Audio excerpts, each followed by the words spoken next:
The night sky over Caracas erupted in explosions. January 2026.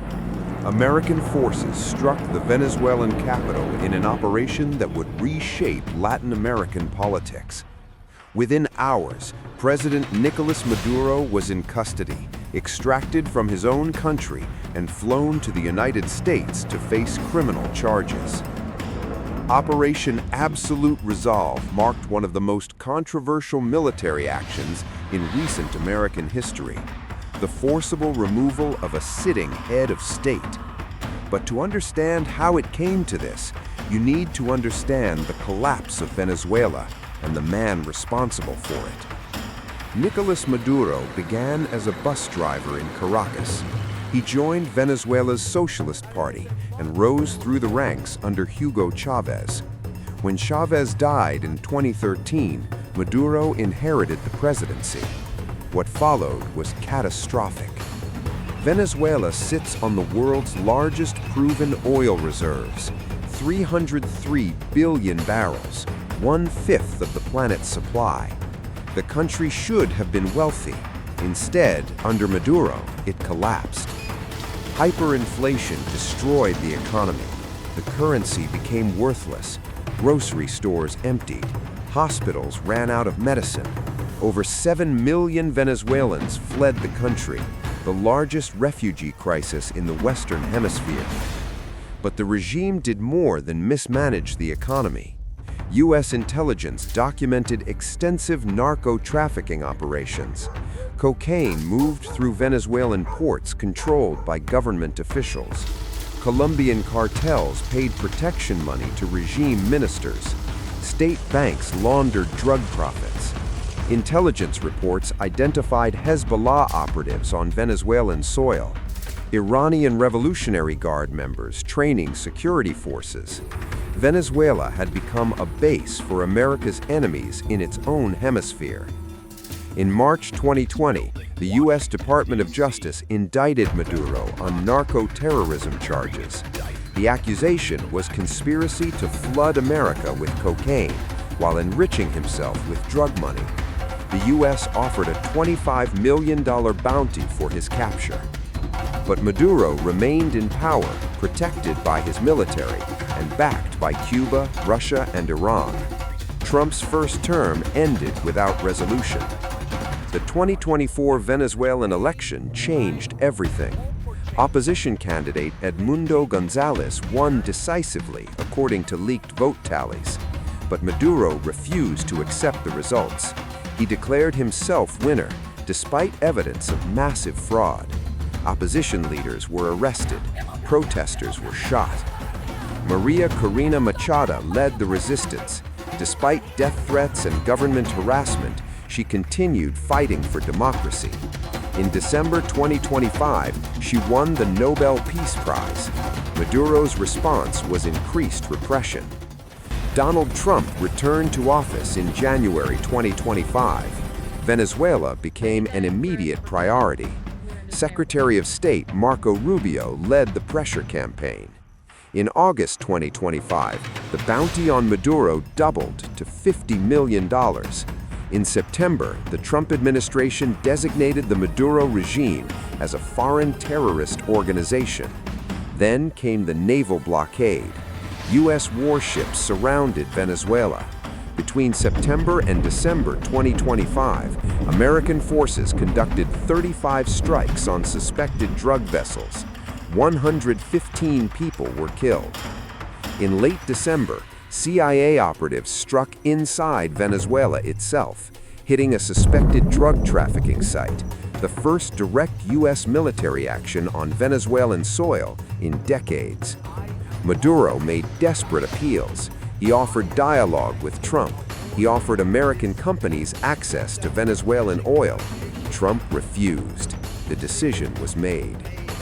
Vice President J.D. Vance participated in planning sessions. On a Friday in early January, he met with Trump to finalize details. That night, he monitored the operation via secure video. Around 2 in the morning, American aircraft struck. Witnesses reported explosions and tracers over Caracas. Smoke rose from La Calota Airport and Fuerte Tiuna military complex. The strikes targeted installations protecting Maduro. U.S. Special Operations Forces moved in. Intelligence analysts believe inside help was crucial. Someone in Maduro's circle provided critical information: his location, guard rotations, vulnerable moments. By dawn, Maduro and his wife Celia Flores were in American custody. They were flown out of Venezuela under guard. Vice President Delcy Rodriguez appeared on Venezuelan television. She condemned what she called a kidnapping. She demanded proof of life, but Maduro was already en route to New York. By Saturday morning, Maduro arrived at the Metropolitan Detention Center in Brooklyn. Attorney General Pam Bondi announced he would face federal charges: narco-terrorism conspiracy, cocaine importation conspiracy, weapons violations. Trump held a press conference at Mar-a-Lago. He called Operation Absolute Resolve one of the most effective displays of American military capability in history. He compared it to the strike that killed Iranian General Soleimani. Then, Trump made a stunning announcement. The United States would temporarily take control of Venezuela's government until a proper transition could be arranged. He didn't rule out deploying ground troops. He stated America would secure Venezuela's oil reserves. The Venezuelan opposition initially celebrated. Maria Corina Machado declared the hour of freedom had arrived. She called for Edmundo Gonzalez to be installed as legitimate president. But Trump complicated matters. He suggested Machado lacked sufficient support, despite her 72% approval rating. He indicated the U.S. might work with Delcy Rodriguez to manage the transition. The opposition's celebration turned to confusion. In Miami, Venezuelan exiles celebrated in the streets. Families who had fled Maduro's regime wept with joy. International reaction was divided. Cuba condemned the operation. Iran issued strong statements. Russia called it a violation of international law. Colombia rejected the aggression against Venezuelan sovereignty, though Colombia itself didn't recognize Maduro's government. Argentina's President Javier Milei celebrated the operation. The United Nations Security Council scheduled an emergency meeting.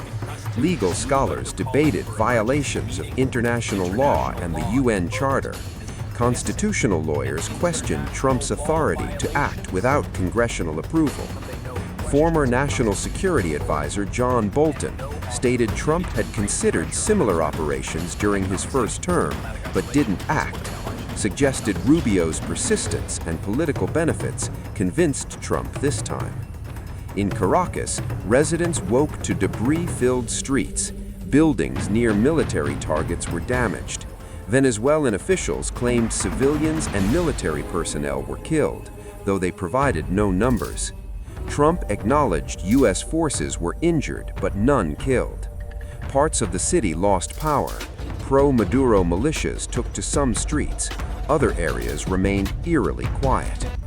As Maduro sat in his Brooklyn cell, Venezuela entered profound uncertainty. Under Venezuelan law, Vice President Delcy Rodriguez was required to hold new elections within 30 days. But Trump made clear the U.S. didn't trust the existing regime structure. He demanded guarantees: stop drug trafficking, expel Iranian and Cuban operatives, remove Hezbollah, return Venezuela to stability. The Trump administration faced enormous questions. How long would U.S. forces remain? Would American troops occupy the country? Who would run Venezuela during transition? Would the opposition gain power, or would Trump work with Maduro loyalists? What would happen to Venezuela's oil? Senator Tom Cotton said the U.S. had to ensure whoever controlled Venezuela's government wouldn't continue Maduro's policies. He said Trump wanted to give Venezuela a chance to change course. But skeptics raised concerns about regime change, nation building, and comparisons to Iraq. Operation Absolute Resolve had few parallels. The closest was Operation Just Cause, the 1989 U.S. invasion of Panama that captured dictator Manuel Noriega. Noriega faced drug trafficking charges. The U.S. removed him, brought him to trial, and he was convicted. Operation Absolute Resolve occurred exactly 36 years after Noriega's surrender. Other comparisons were less encouraging. The 2003 Iraq invasion removed Saddam Hussein. He was captured and executed, but sectarian violence, insurgency, and instability followed for years. The 2011 Libya intervention helped to topple Muammar Gaddafi. He was killed, but Libya descended into civil war that continues today. Trump's team insisted Venezuela would be different. They pointed to the operation's precision, minimal casualties, and clear legal basis in Maduro's indictment. Critics warned that removing dictators is always easier than managing what comes after. Nicolás Maduro now sits in an American detention center. He will face trial. If convicted, he will spend the rest of his life in prison. For millions of Venezuelan refugees, the moment brought hope mixed with uncertainty. Hope the nightmare might end. Hope they might return home. Hope democracy might be restored, but uncertainty about what comes next. For the Trump administration, Operation Absolute Resolve represented a foreign policy achievement, a demonstration of American power and willingness to act in its hemisphere. For the international community, it raised questions about sovereignty, international law, and limits of American power.